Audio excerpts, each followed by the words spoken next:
बिस्मिल्लाहिर्रहमानिर्रहीम। स्टूडेंट्स, कैसे हैं आप? आज जो हमारा टॉपिक है वो मैंने आपको बता दिया था कि वो परफेक्ट कंटिन्यूस टेंसेस हैं। परफेक्ट कंटिन्यूस टेंसेस कितने हैं? ये कुल 3 हैं: present perfect continuous, past perfect continuous और फ्यूचर परफेक्ट कंटिन्यूस।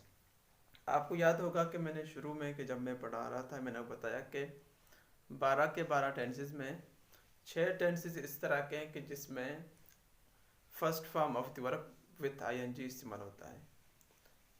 उनमें से 3 सिंपल कंटिन्यूस टेंसेस हैं और बाकी जो 3 हैं वो परफेक्ट कंटिन्यूस टेंसेस हैं। अच्छा, दोनों में फ़र्क क्या है, वो कहाँ पर इस्तेमाल होता है और ये परफेक्ट कंटिन्यूस टेंसेस ये कहाँ पर इस्तेमाल होते हैं? परफेक्ट कंटिन्यूस टेंसेस ये सिर्फ वहाँ पर इस्तेमाल होते हैं कि जहाँ पर आप कोई काम किसी ख़ास वक़्त से या किसी ख़ास मुद्दत से आपने शुरू किया है और वो अब तक जारी है। जिस तरह के मैं सुबह से वॉक कर रहा हूँ, मैं 2 दिनों से काम कर रहा हूँ, मैं 1 जनवरी से क्लास ले रहा हूँगा, या मैं 2 सालों से काम कर रहा था। तो जहाँ पर पीरियड का तस्करा हो या जहाँ पर वक्त का तस्करा हो तो वहाँ पर ये परफेक्ट कंटिन्यूस टेंसेस हम इस्तेमाल करते हैं। लेकिन जहाँ पर किसी ख़ास वक्त का तस्करा नहीं है या किसी ख़ास मुद्दत का तस्करा नहीं है तो वहाँ पर हम सिर्फ सिंपल कंटिन्यूस टेंसेस हैं, हम इन्हीं को इस्तेमाल करेंगे। जिस तरह I am going, I am cooking, I was walking, I will be reading a book, हम इस तरह उनको इस्तेमाल करेंगे जहाँ पर वक्त का या पीरियड का तस्करा नहीं है।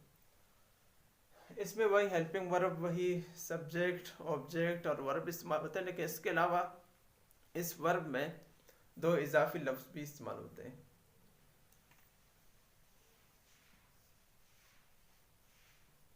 Period of time,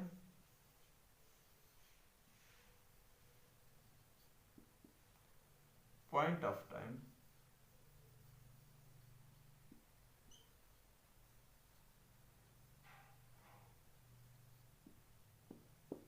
period of time कहते हैं अरसे को और पॉइंट ऑफ टाइम कहते हैं वक़्त को। इसको हम उर्दू में लिखेंगे किसी खास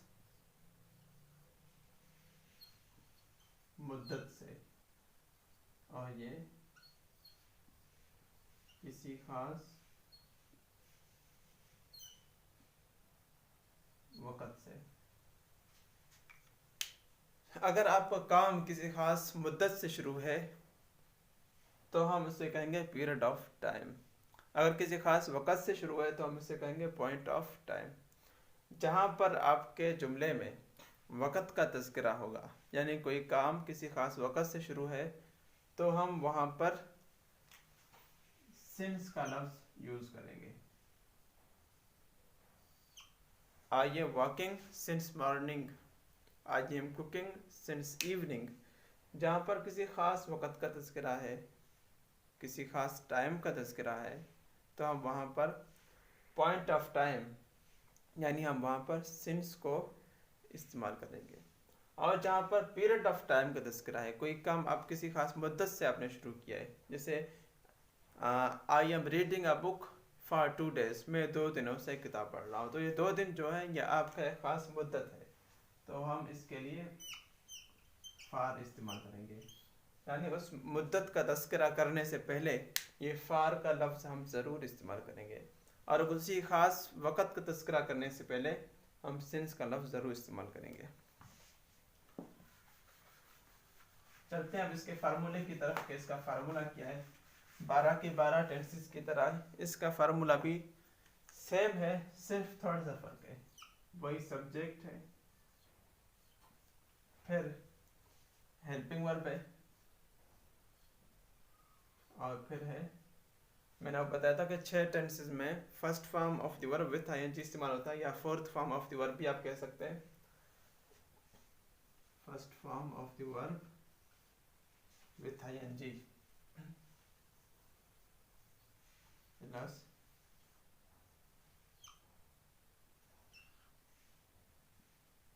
ऑब्जेक्ट। ठीक है। अच्छा, इसके हेल्पिंग वर्ब क्या है?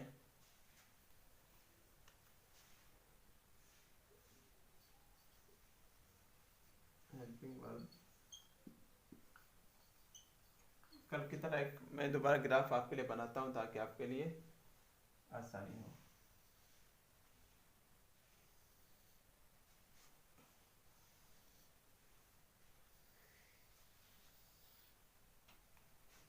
Present,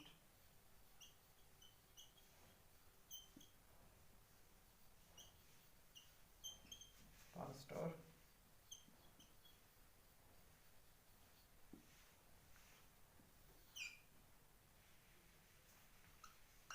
I, we, you,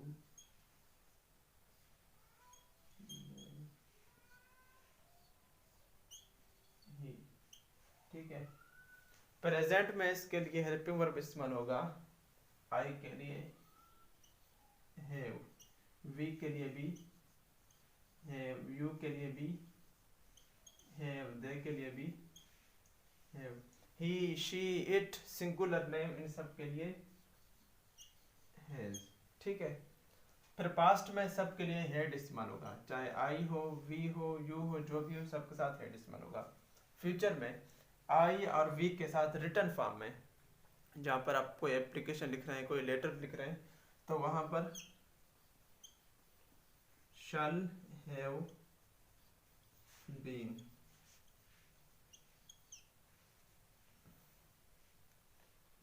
we के साथ भी shall have been। I we के अलावा बाकी सब के साथ हम इस्तेमाल करेंगे will have been, चाहे यू हो, चाहे दे हो, ही, शी, इट, जो कुछ भी हो सबके साथ will have। ये पूरा इसका चार्ट है। अब अगर आप सिंपल बनाना चाहते हैं तो आप इसी तरह इनको रहने दें। आई हैव, अच्छा सॉरी मैं भूल गया, इन सब के साथ बीन लगता है यहाँ पे, हैड बीन और हैव बीन।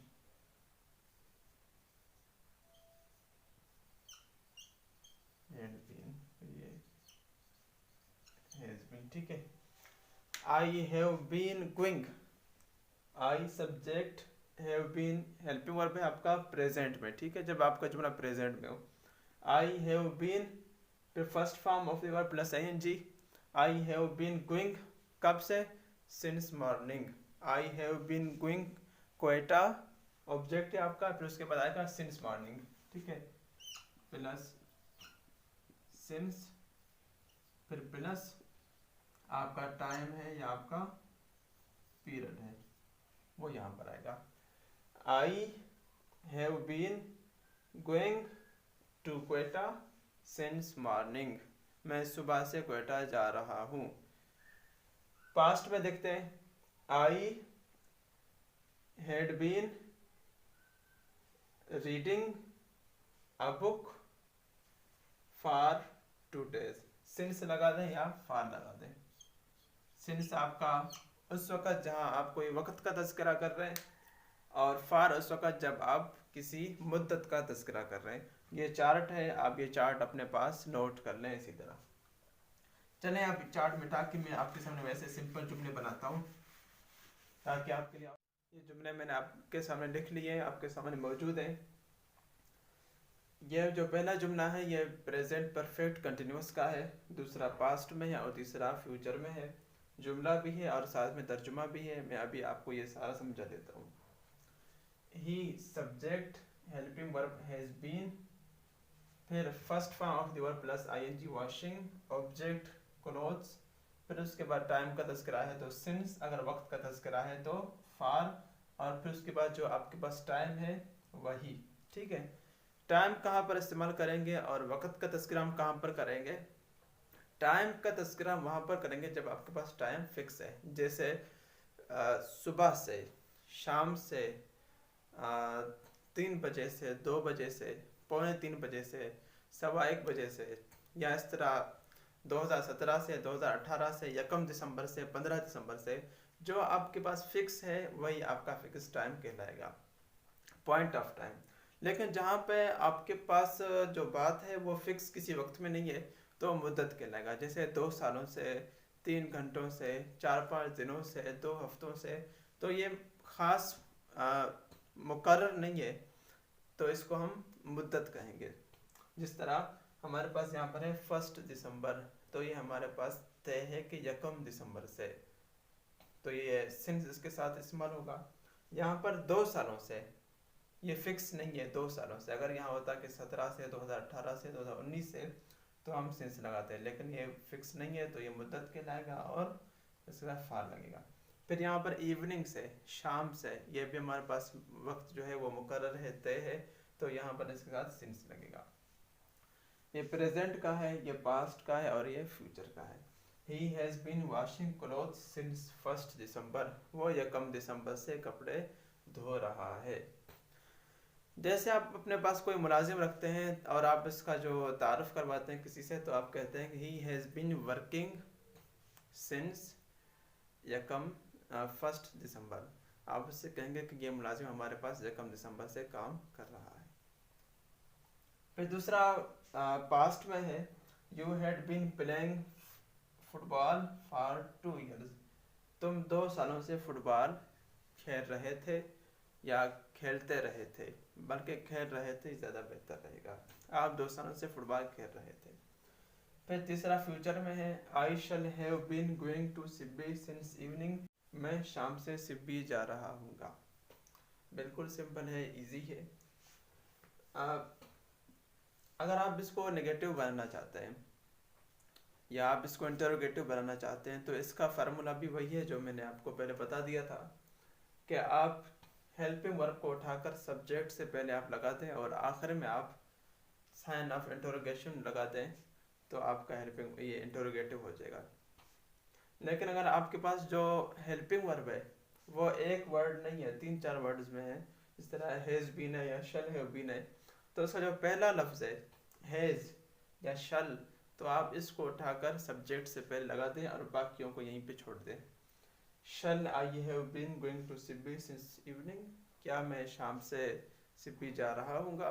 बिल्कुल इसी तरह अगर आप इसको इंटरोगेटिव प्लस नेगेटिव बनाना चाहते हैं, तो आप हैज़ को शुरू में लगा दें और बीन से पहले नॉट लगा दें। या सिर्फ नेगेटिव बनाना चाहते हैं तो he has not been, has और बीन के बीच में आप नॉट लगा दें तो आपका नेगेटिव बन जाएगा, ही हैज़ नॉट बीन,